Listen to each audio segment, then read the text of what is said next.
안녕하세요. 사연동행입니다. 세상을 살다 보면 그 누구에게도 꺼내지 못한 이야기가 한둘쯤은 있죠. 이곳은 그런 마음들을 조용히 들어주는 작은 공간입니다. 구독은 공짜지만 그 마음은 참 귀하고 고맙습니다. 구독해주신다면 큰 힘이 될 거예요. 자, 그럼 오늘의 사연 시작합니다. 안녕하세요. 오늘 제가 들려드릴 이야기는 정말 믿기 어려운, 하지만 제가 직접 겪은 일입니다.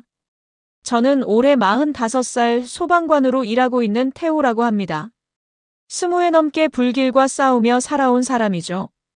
제 아내 서연이는 40살이고 동네에서 애견 미용실을 운영하고 있습니다. 결혼한 지 벌써 15년이 넘었는데 그동안 크고 작은 일들이 있었지만 나름 평범하고 행복한 부부라고 생각했습니다.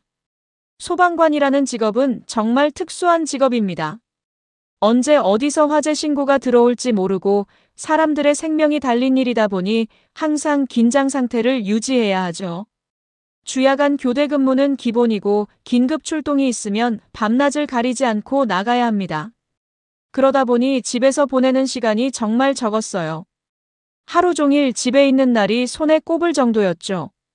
아내도 그런 제 상황을 이해해주는 것 같았고 본인도 애견 미용실 일로 바쁘다고 하니 서로 각자의 일에 충실하며 지내고 있다고 생각했습니다.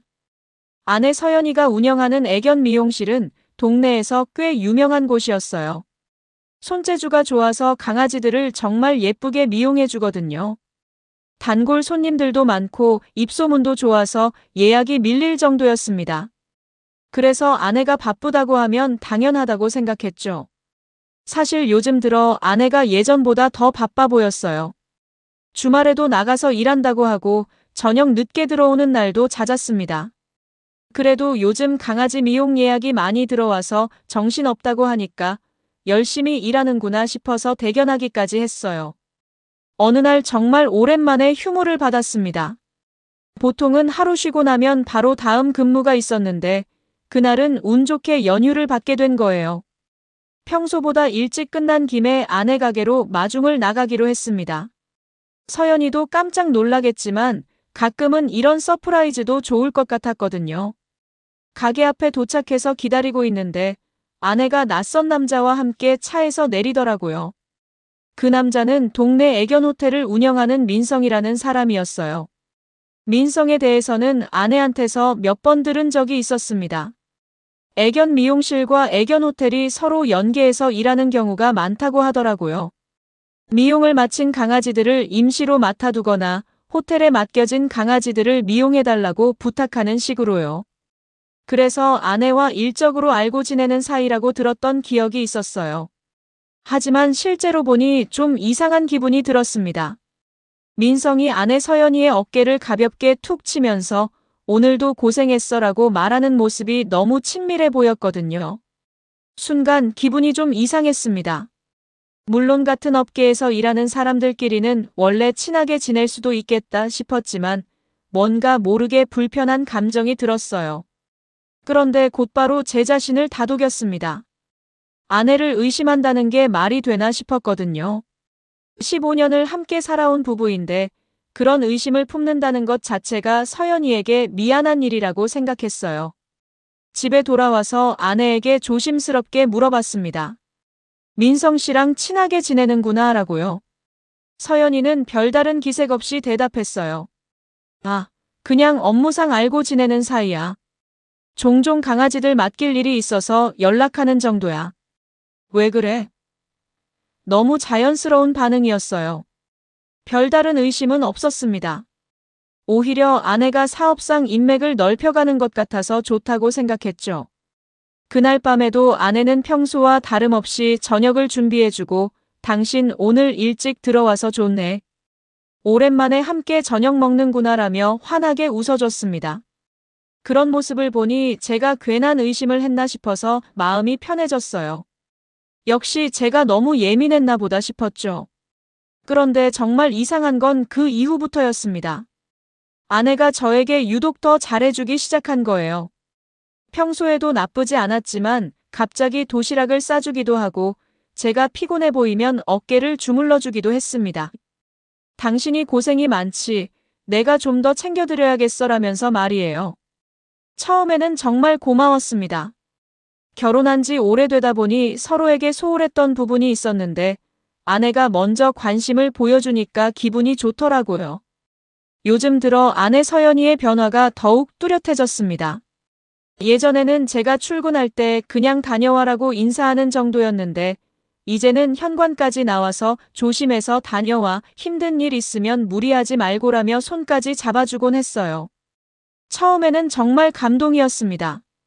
결혼 초기에나 이런 애정 표현을 했었는데 10여 년이 지난 지금 다시 이런 모습을 보니 마음이 따뜻해졌거든요. 친구들과 만날 때도 자랑거리가 생겼습니다. 요즘 우리 마누라가 많이 달라졌어. 도시락도 싸주고 나한테 더 관심도 많이 보이고. 아무래도 나이 들면서 서로의 소중함을 깨닫나 봐라고 말하곤 했죠. 동료들도 형님, 요즘 표정이 많이 밝아졌네요 라고 할 정도였어요. 정말 그랬습니다. 집에 들어가는 발걸음이 가벼워졌고 힘든 일이 있어도 아내가 기다리고 있다는 생각에 힘이 났어요. 소방서에서도 제 변화를 눈치챈 사람들이 많았습니다. 후배들이 형님, 요즘 뭔 좋은 일 있으세요? 얼굴이 확실히 밝아졌어라고 물어보기도 했어요. 그럴 때마다 저는 집에서 마누라가 잘해줘서 그래라며 웃곤 했습니다. 정말 행복했거든요. 위험한 일을 하다 보니 항상 스트레스가 많았는데 집에서만큼은 평안함을 느낄 수 있었어요. 아내도 제 변화를 알아차렸는지 더욱 다정하게 대해줬습니다. 이번 달에 예약이 많이 들어와서 좀 피곤하긴 하지만 당신도 고생하는데 내가 뭘이라며 오히려 저를 걱정해 주더라고요. 그런 말을 들으니 더욱 고마웠어요. 서로 바쁜 생활 속에서도 배려하며 지내는 우리 부부가 자랑스럽기까지 했습니다.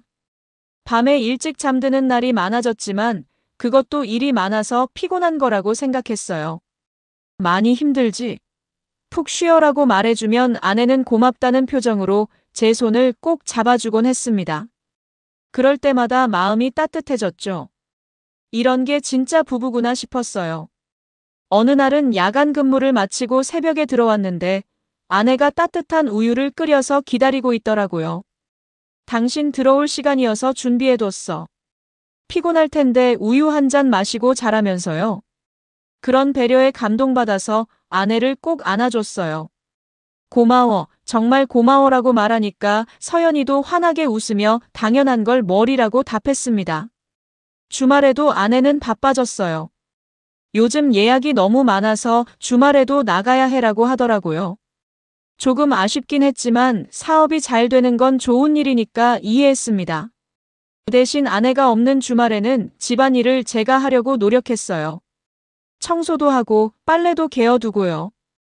아내가 돌아와서 그런 모습을 보면 당신이 이런 것까지 해줘서 미안해라며 미안해했지만 저는 당연한 일이라고 생각했어요. 그런데 가끔씩 이상한 점들이 눈에 띄었습니다. 예를 들어 아내가 샤워를 더 자주 하기 시작했어요. 전에는 저녁에 한 번 하던 것이 일 끝나고 들어와서도 또 하고 잠들기 전에도 간단히 씻고 하더라고요. 강아지들 털이 많이 묻어서 찝찝해라고 설명하니까 그러려니 했지만 조금 이상하긴 했어요. 또 핸드폰을 예전보다 더 자주 보게 된 것 같았어요. 저와 이야기하다가도 핸드폰에 메시지가 오면 바로 확인하고요.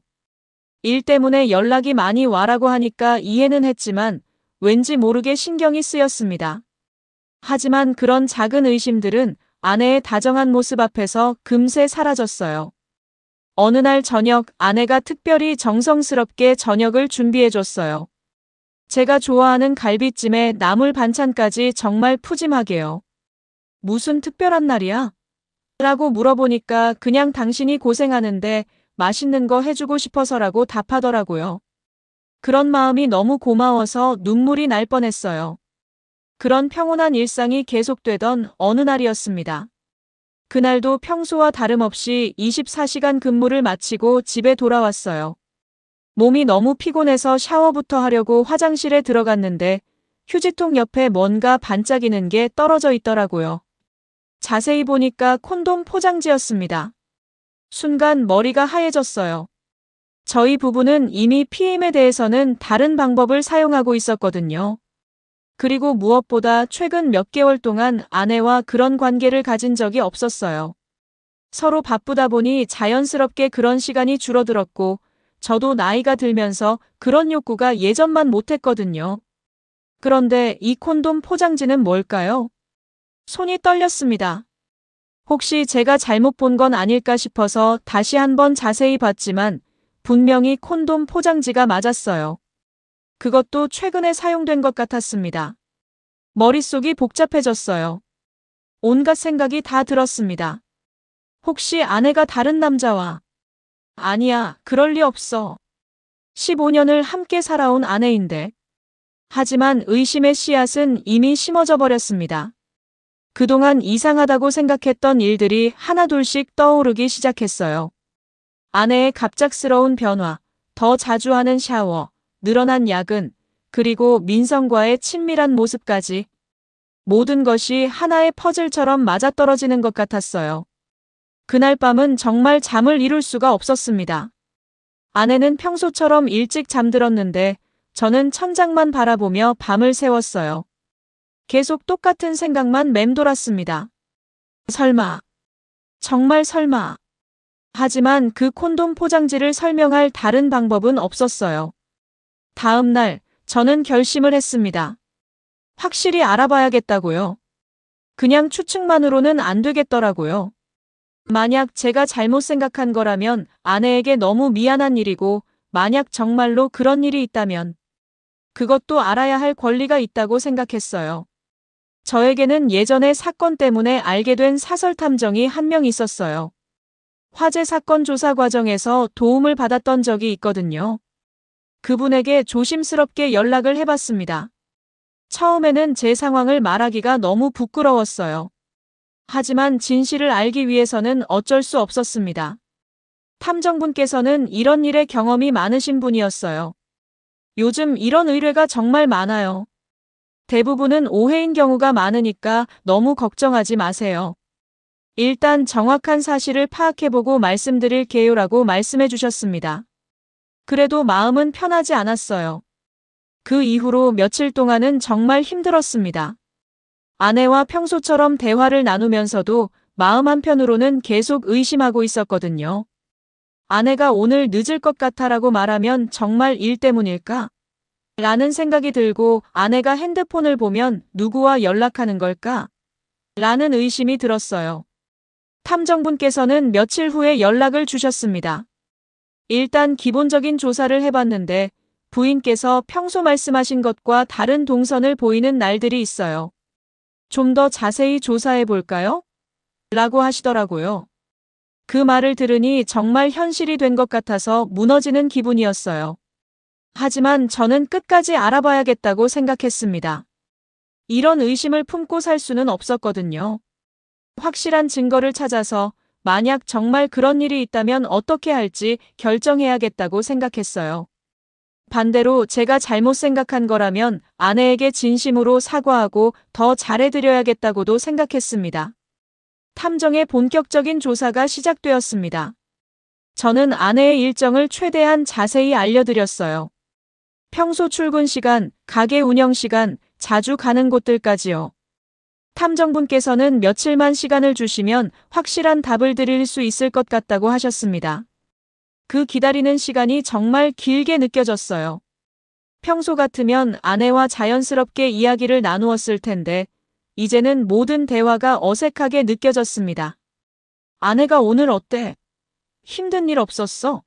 라고 물어봐도 응, 괜찮아라고 짧게 대답하게 되더라고요. 아내도 제 변화를 눈치챘는지 요즘 무슨 일 있어? 표정이 안 좋아 보여라고 걱정해 주었지만 뭐라고 말할 수가 없었어요. 사흘째 되던 날 탐정분께서 중간 보고를 해주셨습니다. 부인께서 평소에 말씀하신 애견 미용실 운영 시간과 실제 행동 패턴이 많이 다릅니다. 그리고 민성이라는 분과 자주 만나고 계시는 것 같아요.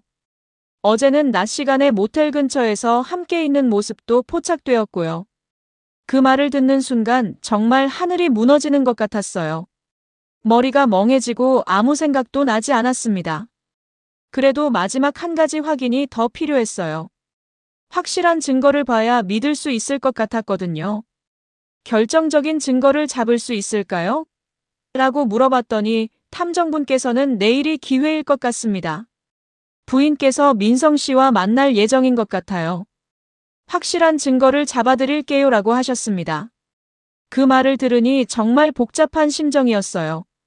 한편으로는 진실을 알고 싶었지만 다른 한편으로는 정말 그런 일이 벌어졌으면 어떻게 해야 할지 막막했거든요. 그날 밤 아내는 평소처럼 저에게 다가와서 당신 요즘 많이 피곤해 보여. 마사지 해줄까? 라고 말했어요. 예전 같으면 고맙다고 했을 텐데 그날은 정말 복잡한 기분이었습니다. 이 모든 친절이 혹시 죄책감 때문인 건 아닐까 하는 생각이 들었거든요. 하지만 아직 확실한 건 아니니까 괜찮아. 그냥 좀 쉬고 싶어라고 말했어요. 다음 날은 저에게 야간 근무가 배정된 날이었습니다. 보통 때 같으면 아쉬워했을 텐데 그날은 오히려 다행이라는 생각이 들었어요. 아내와 마주보고 있으면 마음이 너무 복잡했거든요. 출근하면서 야간 근무니까 내일 아침에 들어갈게라고 말하니까 아내는 그래, 조심해서 다녀와. 힘들면 연락해라고 답했어요. 그 말이 진심일까 아니면 그냥 습관적인 인사일까 하는 생각이 들었습니다. 소방서에서 근무하는 동안에도 계속 핸드폰을 들여다봤어요. 탐정분께서 언제 연락을 주실지 기다리고 있었거든요. 동료들이 형님, 오늘 왜 이렇게 핸드폰만 보세요? 라고 물어봐도 그냥 집에서 연락 올 일이 있어서라고 대충 넘어갔어요. 밤 10시쯤 드디어 탐정분께서 연락이 왔습니다. 지금 확실한 증거를 잡았습니다. 사진도 찍어뒀고요. 내일 만나서 자세히 말씀드릴게요. 그 짧은 문자 메시지를 보는 순간 정말 세상이 끝나는 것 같았어요. 이제 정말 현실이 된 거구나 싶었습니다. 그날 밤은 정말 잠을 한숨도 잘 수 없었어요. 계속 생각만 했습니다. 15년을 함께 살아온 아내가 정말 다른 남자와 그런 일을 했다는 게 믿어지지 않았어요. 왜 그랬을까? 제가 뭘 잘못했을까? 아니면 애초에 저를 사랑하지 않았던 걸까? 온갖 생각이 머릿속을 맴돌았습니다. 새벽에 간단한 출동이 한 번 있었는데 평소 같으면 집중해서 임무를 수행했을 텐데 그날은 정신이 하나도 없었어요. 다행히 큰 화재는 아니었지만 동료들이 형님, 오늘 컨디션이 안 좋아 보이는데 괜찮으세요? 라고 걱정할 정도였습니다. 아침이 되어서야 탐정분과 만날 수 있었어요. 약속 장소에 가니까 탐정분께서 두꺼운 봉투를 하나 건네주셨습니다. 정말 죄송합니다. 좋은 결과를 알려드리고 싶었는데 그 말만 들어도 어떤 내용인지 알 수 있었어요. 봉투를 열어보니 정말 충격적인 내용들이 들어있었습니다. 아내와 민성이 모텔에 들어가는 사진, 손을 잡고 걷는 사진, 심지어 키스하는 사진까지 있었어요. 그리고 상세한 조사 결과서도 함께 들어있었습니다. 지난 2달 동안 아내가 거짓말한 날들, 실제로 민성과 만난 장소와 시간들이 정확하게 기록되어 있었어요. 이 정도면 법적으로도 충분한 증거가 됩니다. 라고 탐정분께서 말씀해 주셨지만 저는 그런 법적인 것보다는 배신감이 더 컸어요. 정말 믿을 수 없었습니다. 그 모든 친절과 관심이 죄책감 때문이었다는 걸 깨달으니 더욱 화가 났어요.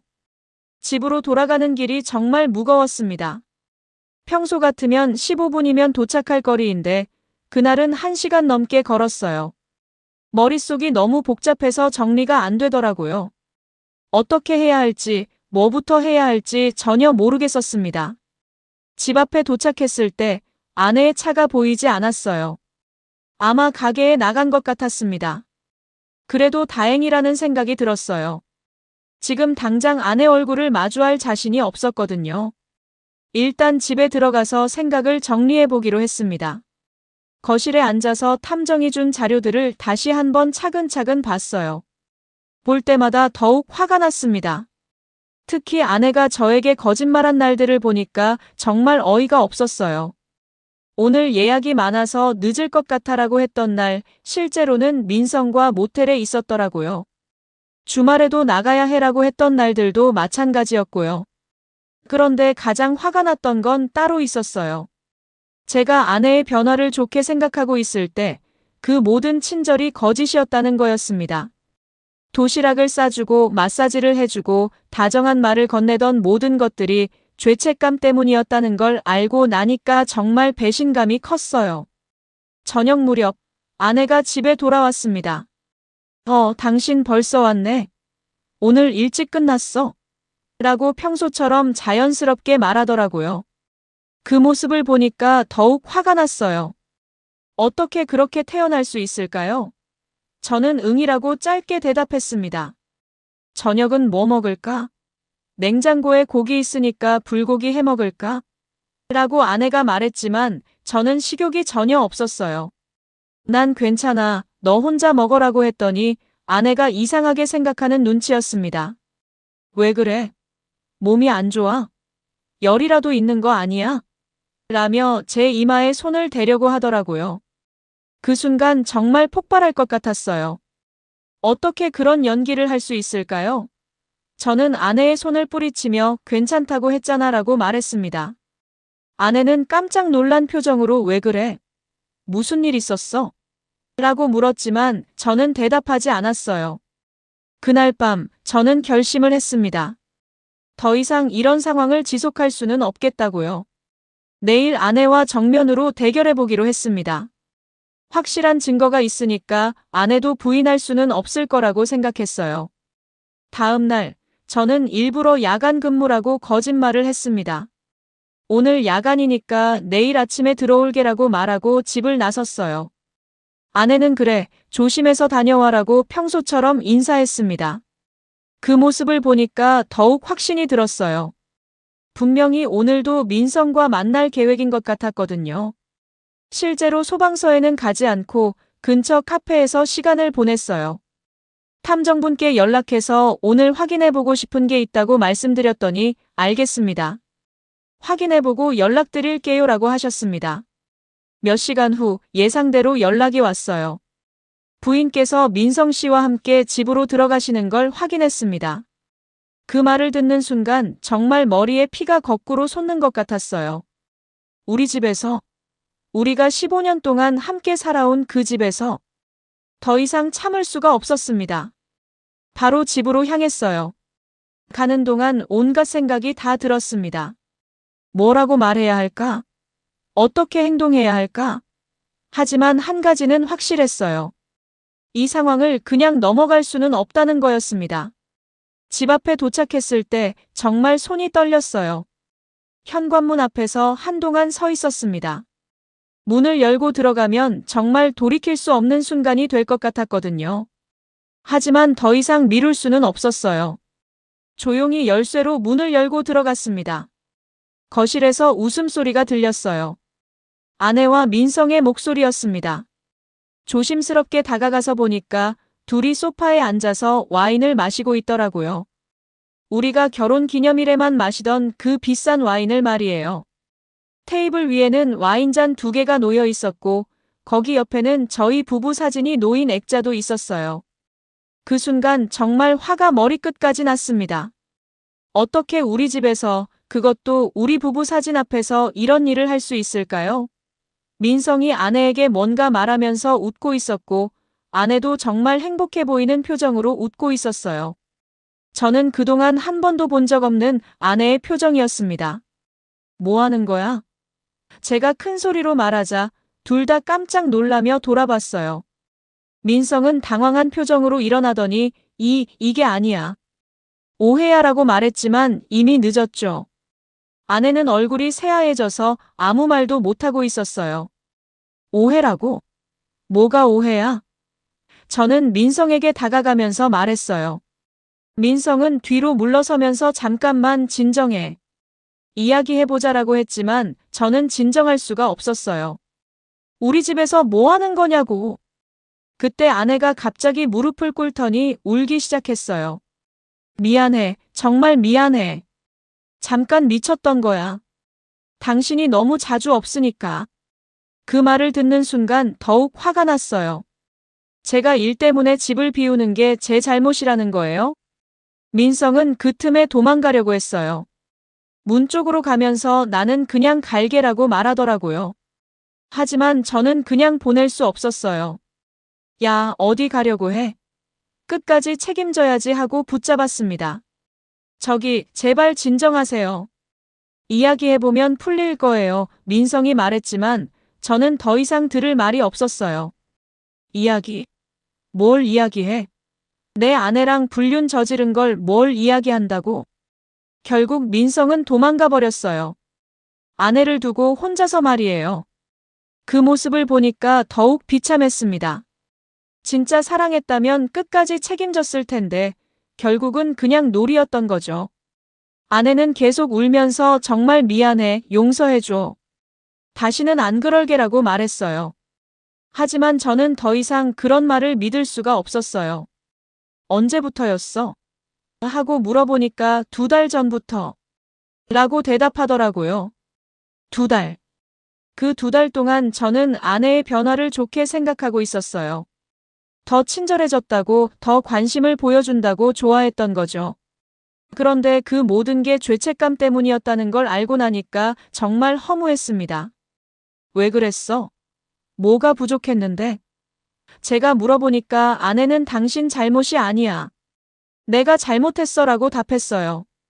하지만 그런 대답으로는 납득할 수 없었어요. 분명히 이유가 있을 텐데 말이에요. 그날 밤은 정말 지옥 같았어요.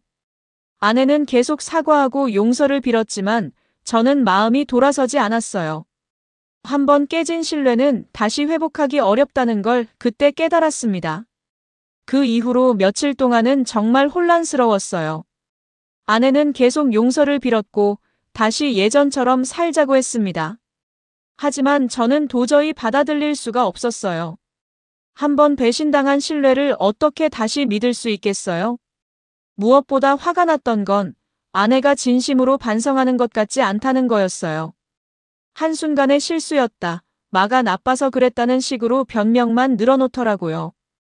정작 제가 얼마나 상처받았는지, 15년 결혼 생활이 얼마나 소중했는지에 대해서는 전혀 생각하지 않는 것 같았어요.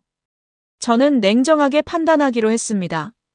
감정에 휘둘려서 섣불리 결정할 수는 없었거든요. 일단 법적으로 어떤 조치를 취할 수 있는지 알아봤어요. 변호사와 상담을 받아보니 충분한 증거가 있기 때문에 이혼은 물론이고 상간자에 대한 손해배상 청구도 가능하다고 하더라고요. 그래서 저는 체계적으로 준비하기 시작했습니다. 탐정이 수집한 자료들을 정리하고 추가로 필요한 증거들도 더 모았어요. 아내의 카드 사용 내역, 핸드폰 위치 정보, 호텔 출입 기록 같은 것들 말이에요. 어느 날 저녁, 저는 종이 가방 하나를 들고 아내 앞에 앉았어요. 아내는 뭐야? 그게 뭐야? 라고 물었지만 저는 말없이 그 가방을 식탁 위에 놓았습니다. 열어봐라고 말하니까 아내가 조심스럽게 가방을 열어봤어요. 안에는 모든 증거들이 시간순으로 정리되어 있었어요. 사진들, 조사 결과서, 카드 내역, GPS 로그, 호텔 출입증 복사본까지 모든 것이 완벽하게 정리되어 있었죠. 아내는 그걸 보더니 얼굴이 더욱 하얘졌어요. 이걸 준비하는 동안 넌 한 번도 진정으로 미안해한 적이 없더라. 제가 말하니까 아내는 그런 게 아니야. 정말 미안해라고 했어요. 하지만 이미 늦었죠. 제 마음은 이미 돌아서 있었어요. 이혼하자 제가 말하니까 아내는 깜짝 놀라더라고요. 그러지 마, 제발. 다시 시작할 수 있어. 내가 정말 잘못했어라고 했지만 저는 이미 결심한 일이었어요. 더 이상 같이 살 수 없어. 그리고 민성한테도 대가를 치르게 할 거야. 다음 날부터 본격적인 법적 절차를 밟기 시작했어요. 우선 민성에게 상간자 소송을 걸었습니다. 위자료 청구와 함께 정신적 피해에 대한 손해배상도 요구했어요. 변호사는 이 정도 증거면 충분히 승소할 수 있다고 말해주셔서 마음이 조금 놓였어요. 민성은 처음에는 발뺌하려고 했어요. 그런 일 없었다. 오해다 이런 식으로 말이에요. 하지만 확실한 증거들을 제시하니까 결국 인정할 수밖에 없었죠. 변호사를 통해서 합의하자는 제안도 해왔지만 저는 거절했어요. 끝까지 가보고 싶었거든요. 소송 과정에서 지역 커뮤니티에도 소문이 났어요. 원래 동네가 작다 보니까 이런 일은 금세 퍼지더라고요. 민성이 운영하던 애견 호텔도 손님들이 떠나기 시작했어요. 누가 그런 사람한테 소중한 반려동물을 맡기겠어요? 저는 법이 허용하는 선에서 민성의 신상 정보도 공개했어요. 법이 하라는 대로 했을 뿐입니다 라고 말했지만 사실은 제 나름대로의 복수였죠. 그 사람 때문에 제 15년 결혼 생활이 무너졌는데 그냥 넘어갈 수는 없었어요. 결국 모든 법적 절차가 끝났습니다. 이혼도 성사되었고 민성에게서 상당한 위자료도 받아냈어요. 민성은 결국 애견 호텔을 폐업할 수밖에 없었고 다른 지역으로 떠났다고 들었습니다. 아내 서연이도 미용실을 정리하고 어디론가 사라졌어요. 처음에는 후련한 마음이 컸어요. 배신한 사람들이 모두 대가를 치렀으니까요. 하지만 동시에 허무한 마음도 들었습니다. 15년 동안 쌓아온 모든 것들이 한순간에 무너져 버렸거든요. 그 시간들이 모두 의미 없는 건 아니었을 텐데 마지막이 이렇게 되니까 모든 게 헛된 것 같았어요. 주변 사람들은 저를 위로해 주려고 했어요. 형님이 잘못한 게 아니에요. 새로운 시작이라고 생각하세요. 이런 말들을 해주었지만 마음이 쉽게 회복되지는 않았습니다. 그래도 시간이 지나면서 조금씩 정리가 되더라고요. 소방서에서도 제 상황을 배려해 주셔서 지역 소방학교 강사직을 제안해 주셨어요. 현장 근무보다는 부담이 적고 새로운 환경에서 마음을 다잡을 수 있을 것 같다고 하시더라고요. 저도 그게 좋겠다 싶어서 받아들였습니다. 강사 일을 시작하고 나서는 조금씩 마음이 안정되었어요. 젊은 소방관들을 가르치면서 보람도 느꼈고 새로운 일에 집중하다 보니 아픈 기억들도 조금씩 잊혀져 갔습니다. 물론 완전히 잊을 수는 없지만 그래도 살아갈 수는 있겠더라고요. 가끔 동료들이 새로운 인연은 생각 안 해보세요? 라고 물어보기도 해요. 하지만 아직은 그런 마음의 여유가 없어요.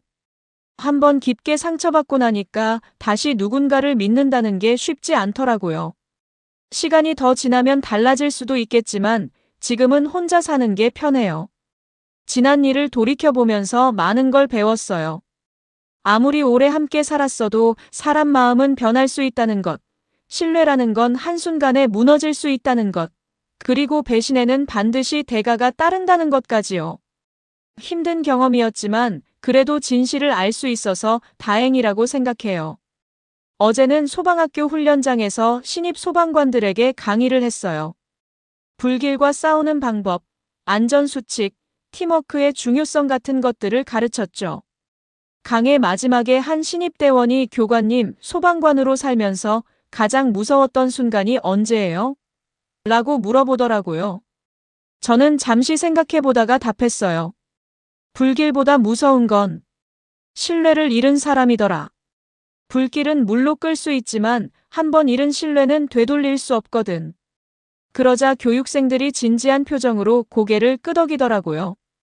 그래요. 저는 이제 새로운 삶을 살고 있어요. 과거의 아픔은 잊고 제 일에 최선을 다하면서 말이에요. 배신한 사람들은 모두 자신들이 한 일에 대한 대가를 치렀고 저는 당당하게 새 출발을 하고 있습니다. 이것이 바로 사이다 같은 복수 아닐까요? 제가 들려드린 이야기를 간단히 정리해보면 이렇습니다. 20년 경력의 소방관인 태호가 15년 결혼 생활 중 아내 서연의 불륜을 발견하게 되는 이야기였어요. 처음에는 아내가 더 친절해진 걸 좋게 생각했지만 화장실에서 발견한 콘돔 포장지로 인해 의심을 품게 되었죠. 탐정을 고용해 조사한 결과 아내가 애견 호텔 운영자 민성과 2달간 불륜 관계를 유지해온 것을 확인했어요. 현장에서 직접 불륜 현장을 목격한 태호는 냉정하게 법적 대응을 선택했고 결국 이혼과 상간자 소송을 통해 정당한 대가를 치르게 만들었습니다. 민성은 애견 호텔을 폐업하고 떠났고 서연도 미용실을 정리하고 사라졌어요. 태호는 소방학교 강사로 새로운 출발을 하게 되었습니다. 여러분들은 만약 이런 상황에 처한다면 어떻게 하실 건가요? 용서하고 다시 시작할 건지, 아니면 태호처럼 냉정하게 법적 대응을 선택할 건지 정말 궁금합니다. 배신당한 마음의 상처를 어떻게 치유하실 건지도 함께 생각해보면 좋을 것 같아요. 여러분, 오늘 사연 어떻게 들으셨나요? 지금 이 순간 무슨 생각이 드셨는지도 궁금합니다. 여러분의 소중한 생각을 댓글로 남겨주세요. 지금까지 사연동행이었습니다. 함께 해주신 모든 분들께 진심으로 마음 깊이 감사드립니다.